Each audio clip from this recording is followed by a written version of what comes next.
જો આપણે દરેકને આવા કાર્ડ આપેલા છે બરાબર, એ કાર્ડની ઉપર તમારા દરેકનો એક રોલ નંબર હશે, એ રોલ નંબર તમારો જ છે, એકવાર ચેક કરી લેવાનો છે તમારો. ઓકે, હવે તમારે જવાબ કેવી રીતના આપવાનો, તો જે જવાબ આપણે અહીં આપીએ ઉપર સવાલ પૂછાય એ સવાલમાં A B C અને D એમ કેટલા 4 ઓપ્શન હશે અને તમારા કાર્ડમાં બી કેટલા ઓપ્શન છે 4. જોઈ લો, એક A છે, B છે, C ને D. ઓકે, હવે સમજો કે તમારા અંદરથી જવાબ C આવે છે તો તમારો કાર્ડમાં C જે લખેલો હોય એ C ને ક્યાં રાખવાનો, નીચે રાખવાનો અને આ રીતે તમારે કાર્ડ પકડવાનું. આ કાર્ડ જ્યારે પકડો ત્યારે આપણા શરીરનું કોઈ પણ અંગ અથવા આ જે છે આ બ્લેક કલર એને ટચ થવું જોઈએ નહીં. તમારે એમ પકડો, એમ પકડો, એમ પકડો, જેમ પકડો એમ, પણ આની અંદર લાગવું જોઈએ નહીં. આપણે ક્વિઝની શરૂઆત કરીએ, બધાને ખબર પડી ગઈ છે કેવી રીતે કરવાનું, તો ક્વિઝની શરૂઆત કરીએ. ચલો, પહેલો પોઈન્ટ છે આપણે રાઉન્ડ નંબર 1 થી શરૂઆત કરીએ. પહેલો રાઉન્ડ, એવા કેટલા રાઉન્ડ નંબરના છે 4 રાઉન્ડ. એક રાઉન્ડની અંદર કેટલા ક્વેશ્ચન 5. શરૂઆત કરીએ પ્લે નાઉ. જો એ દેખાય છે ભાગીદારોના ઉપર પરનું વ્યાજ એ ભાગીદાર માટે શું છે, આપણે બધા પહેલા વિચારવાનું અને પછી કાર્ડની અંદર જોવાનું. તમારા નામ બી અહીંયા છે, જો બધા નામ અહીંયા છે, અક્ષય, આશીષ, ગોપાલ, પ્રેમ એવા છેલ્લે પ્રીતિ સુધીના બધા નામ અહીંયા છે.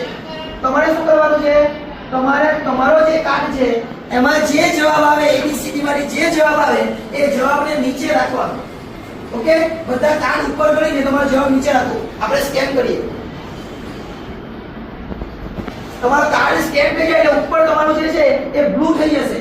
જેનું બ્લુ નહીં થાય એ નીચે મૂકી દે.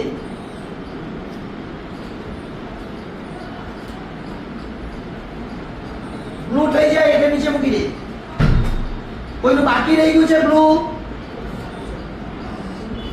જોઈ લો. ઈશાન અને કિરણ 24 નંબર કોની પાસે કાર્ડ? ઓકે, બધા બ્લુ થઈ ગયા. એનો મતલબ કે દરેક વ્યક્તિએ જવાબ આપી દીધો. તો બધાનો જવાબ અહીં આવી ગયો. તો તમે કયો જવાબ આપ્યો એ કોઈને ખબર નથી. મને ખબર છે કેમ કે મેં એ જોઈ લીધું એવા. પણ એ જવાબ જોવા માટે આપણે શું કરવાનું, પહેલા તો કેટલા વ્યક્તિએ કેટલો જવાબ આપ્યો આ બધું હોદવા જવાના. એટલે અહીંયાથી આપણે 100 ગ્રાફ પર જોઈએ. 100 ગ્રાફ પર જોઈએ એટલે 41 છોકરા એવા છે જેને જવાબ કયો આપ્યો, ખર્ચ. હવે ખરેખર ઉપહાર પર વ્યાજ એ ખર્ચ કહેવાય કે કેવી રીતે ખર્ચ કહેવાય? ઉપહાર એટલે શું? હા વેલી બોલ.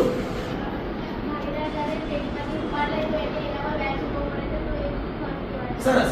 ધારો કે હું એક પેઢી છું ને તમે કોણ છે? ભાગીદાર. તમે મારી પાસેથી પૈસા લીધા એટલે તમે ઉપહાર કર્યો. હવે એ ઉપહાર પર તમારે મને વ્યાજ આપવું પડે એટલે પેઢી માટે શું કહેવાય? આવક. પણ ભાગીદાર માટે શું કહેવાય? ખર્ચ. એટલે જવાબ આપણો ખર્ચ આવે. કેટલા છોકરા એવા છે? તો 2 ને 1 3. 2 છોકરા એવા છે જેને આવક કીધું, એક એવો છે જેને નુકસાન કીધું. હવે કોણ છે એ બી જાણીએ આપણે. એવું કોણ છે તે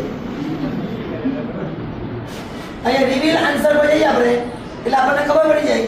3 છોકરા એવા છે જેને ખોટો જવાબ, આપણે કોઈ નામ નથી બોલતા પણ 3 છોકરા અહીંયા એવા છે. કેટલા? 1 2 અને 3. આ 3 છોકરા એવા છે જેને ખોટો જવાબ આપેલો છે.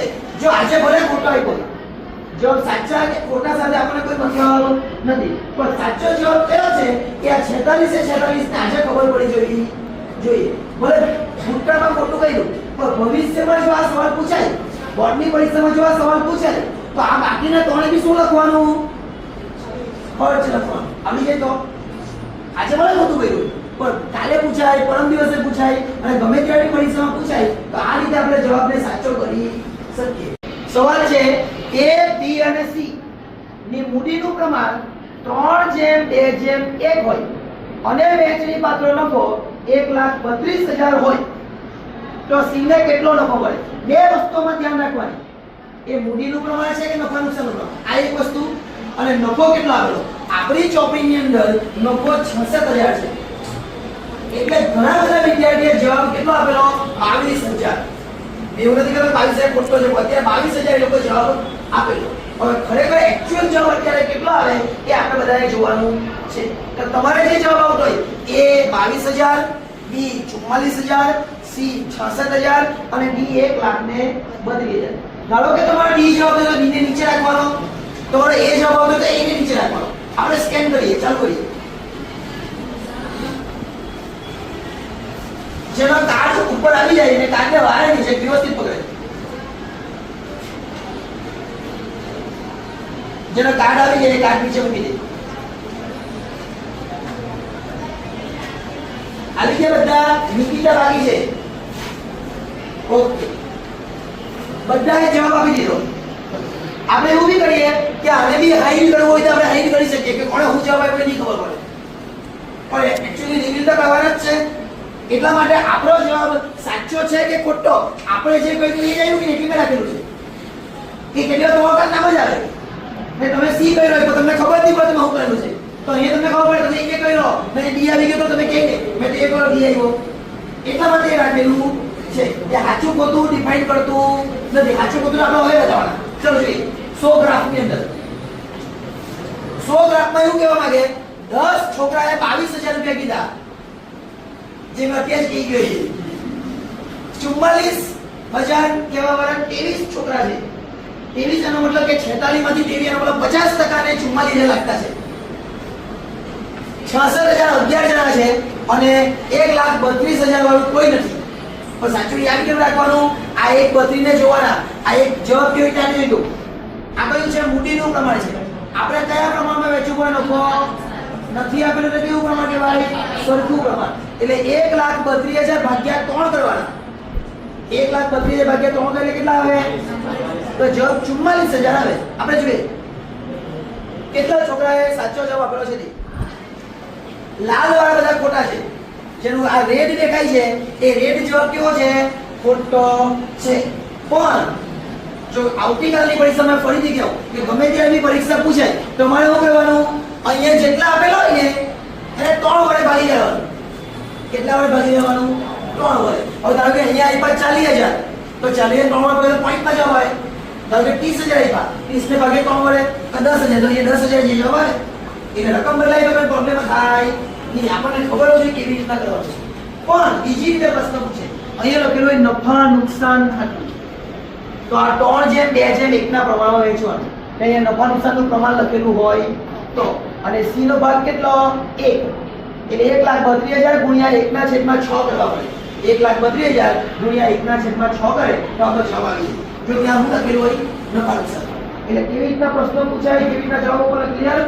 આપણે આગળ ચાલીએ. ખાલી જવાબ જ નથી સમજવાના, આપણે જવાબ કેવી રીતના આવે એને પણ સમજવાનું છે, જેથી કરીને બીજી વાર આપણને મુશ્કેલી નહીં થાય.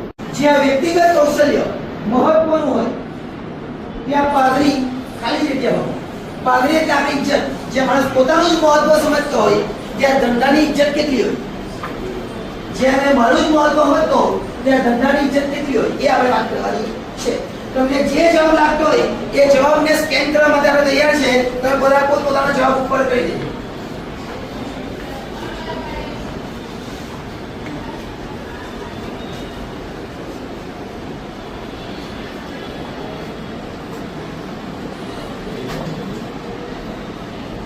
કોઈ બાકી નહીં ગયું? દર્શન સાવન આવી ગયા. ચલો કેટલા લોકોએ કયા જવાબ આપ્યો જોઈએ? 100 ગ્રામ. 21 એવા છે જેને હું કીધું કે ઓછી, 15 એ વધુ કીધું, 0 6 અને ઋણ વાળા 2 છે. સાચો જવાબ કયો છે એ જોઈ લે. Reveal answer. સાચો જવાબ છે તમે જોઈ શકો અહીંયા જે ગ્રીન છે એ સાચો જવાબ. એનો મતલબ કે જવાબ સાચો કયો? ઓછી. આગળનો સવાલ. 2 સવાલ આપણે બાકી છે, પછી રાઉન્ડ નંબર 2. અધિક નફો એટલે આ સવાલ કેટલી વાર આવ્યો? અધિક નફો એટલે આ 4 માંથી એક સૂત્ર આવે. હવે 4 માંથી કયું સૂત્ર આવે એ આપણે જોવાનું છે. અધિક એટલે શું? અધિક નો અર્થ એવો થાય વધારે. અધિક નો અર્થ એવો થાય વધારે. અધિક નો અર્થ શું થાય? વધારે થાય. એક નફો એવો અપેક્ષિત નફો. અપેક્ષિત એટલે ધારો કે જ્યારે ધંધો ચાલુ કરું ને એટલે મેં 10 લાખ રૂપિયા રોક્યો એટલે મેં ત્યાં નક્કી કર્યું જો આ 10 લાખ રોકેલા છે વર્ષની અંદર મને આટલા મળવા જોઈએ. ની બધું કરે મેં ધંધો બંધ લાવી. આ મારી અપેક્ષા છે એટલે હું અપેક્ષા 10% ની રાખું ધારો કે અને 5 લાખ રૂપિયા રોકું અને 10% ની અપેક્ષા. એનો મતલબ કે 50,000 નફો થાય એવું મેં અપેક્ષા રાખેલી. જો 50 થાય ને તો આવતા વર્ષે કન્ટિન્યુ રાખવાનું. એ પહેલા વર્ષે તો પહોંચો ત્રીજા વર્ષે વધે, ત્રીજા વર્ષે વધે, ચોથા વર્ષે પહેલા વર્ષે 50,000 ની અપેક્ષા રાખેલી.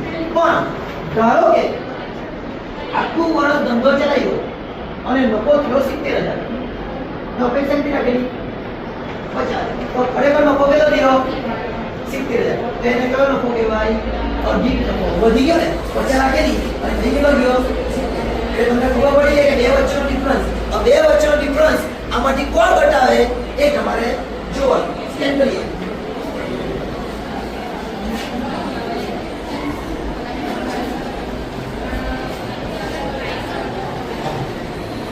બાકી ધીરજ આવી ગયો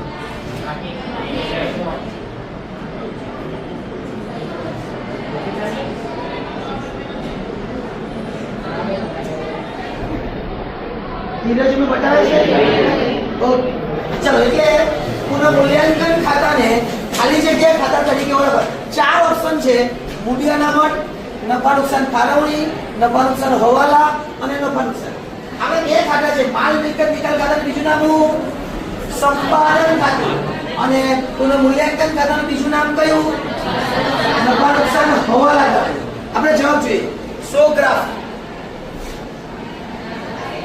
39 છોકરા એવું કહે છે નફા નુકસાન હવાલા ખાતું એનો મતલબ કે પેલા બધા જે છે એ બી હોશિયાર છે કોણ છે તમને ખબર છે એ બધા છોકરા અહીંયા બેઠેલા એ હોશિયાર છે એવું લાગે કે 39 38 છોકરા એવું કીધું નફા નુકસાન હવાલા ખાતું જોઈએ જવાબ સાચો કયો